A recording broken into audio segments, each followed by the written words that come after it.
So, this happened about a week ago, at around 2 am.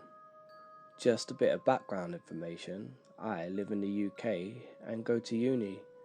I live in a fairly typical student house in a bad area, full of damp with cracks in the walls and stuff. Anyway, it's the Easter holidays here and we get 2 weeks off. There's 7 of us in the house usually, but everyone has gone home. I don't have a lot of family and I have ridiculous amounts of work to do, so I decided to stay here for Easter. Now, I don't care when I say this, but I hate being alone. Every little noise at night still freaks me out, and I'm 22 years old. Anyway, yesterday I set up camp in the living room, doing some work with my headphones in. There's a door from the living room that leads to the backyard. It's a really small backyard with yet another door leading to a small alley. I go out for a smoke down the alley, which is as creepy as fuck. When I returned, do you know when you get that feeling where you think something's wrong here? I had one of these. At this point, I was feeling really paranoid. I walked into the kitchen to get a drink, and then I definitely heard a noise. I get a knife out of the drawer and turn round, and there's a shadow near the empty space where the old washing machine was. I was so scared at this point I nearly pissed myself. I didn't know what to do. I don't know why I did this, but I threw some kitchen towel at him.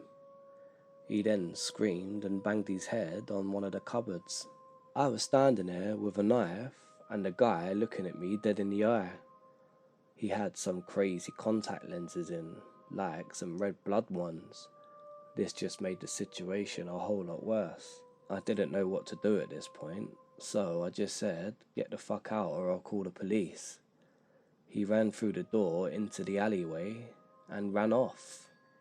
I rang the police and told them about it. As they was investigating, they found a bag that the guy must have brought in. In the bag, there were 3 knives, lighter fluid, and matches. I have no idea what this crazy guy had planned for me, but I can guess it certainly wasn't very good. Update: I just got off the phone to the police. They informed me that there's been another attack in the same road a couple of doors down. They didn't go into detail of what happened, but they just told me that they're looking for a crazy man with red eyes.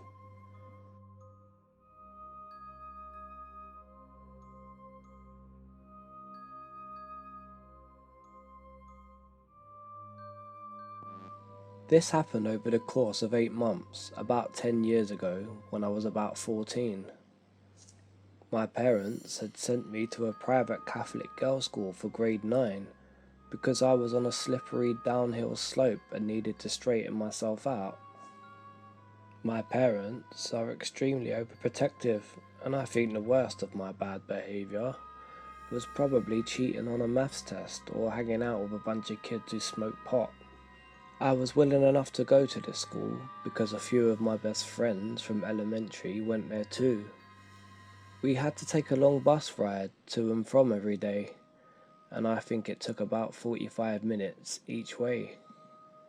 We live in Canada, where school uniforms are not very common, so 4 teenage girls in schoolgirl outfits probably stuck out quite a bit. We played games on a bus to pass times like charades, yes, on a bus, and some other imaginative pastimes. After a while, we began to notice a man who would always sit near us whenever he was on the bus.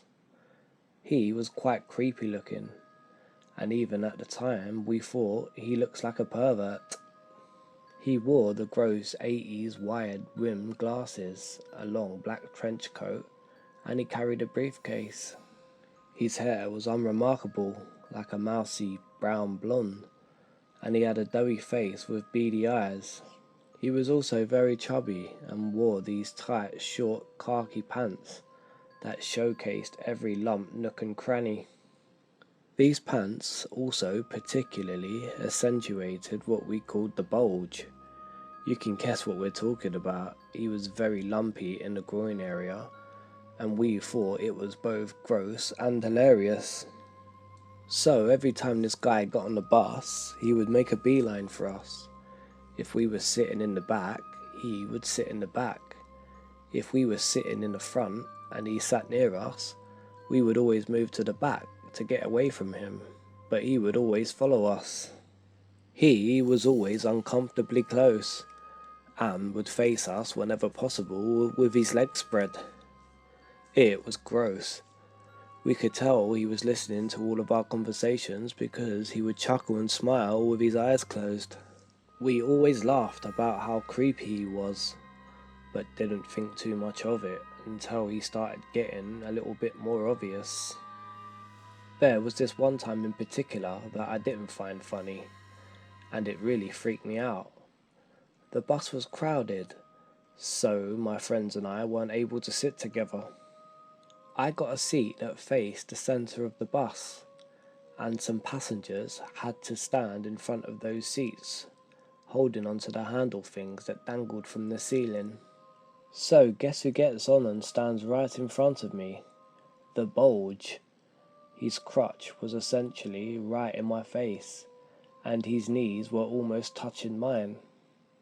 After a while I noticed that his bulge grew bulgier, and his bulge was basically thrusting in the direction of my face.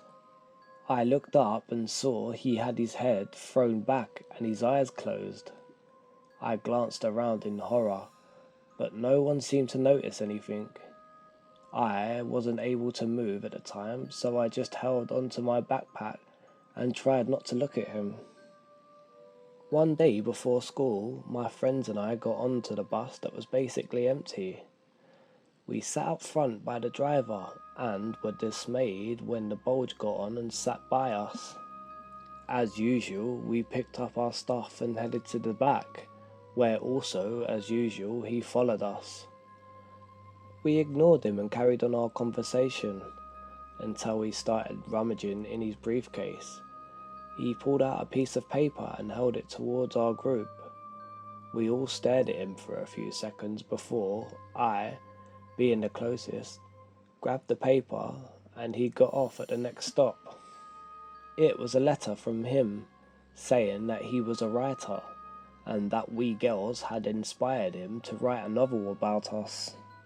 Unfortunately, I don't have a copy of it, but I remember it pretty well. The leader of our gang was to be called Booster Girl, a schoolgirl superhero combo with red hair and braces, describing one of my friends who flew around in her schoolgirl outfit saving lives. The rest of us were her sidekicks. He said he had been listening to us for some time and loved how each of us had unique qualities and dedicated a paragraph to each of us by a physical description. For example, the pretty girl with the brown hair, me, was the outgoing one. The studious one with curly blonde hair was the cautious one. He talked most about the Booster Girl though, the curious one. Then he thanked us for helping him get over his writer's block. I think there may have been some inappropriate stuff in the letter that we didn't understand at the time, because our teachers called the police when we showed them the letter. We had to give statements and describe him so that they could find him to make sure that he wasn't planning anything. An undercover cop rode with us on the bus for about a week, but the Bulge never came on the bus again. At this point, I might say, so creepy Bulge man, let's not meet. But I did meet him again, which is what inspired me to write this post. I still live in the same city and was taking the train into work one morning a few weeks ago. As with most cities, the trains are very crowded in the morning, so it wasn't unusual that there was a man standing very close to me. I was on my phone pretty much the whole ride and didn't really look up. After some of the people got off the train, he stayed really close to me despite there being enough room to give me some space. I even remember thinking, for God's sake buddy, back up. There came a point where I had to move out of the way for some people as the doors were opening, and I looked straight up into the beady eyes of the BULGE. He looks basically the same, still with the same trench coat, briefcase and ill-fitting pants, but his hair is now grey. He was staring at me, then gave me a creepy little smile and walked off the train. I haven't seen him again since.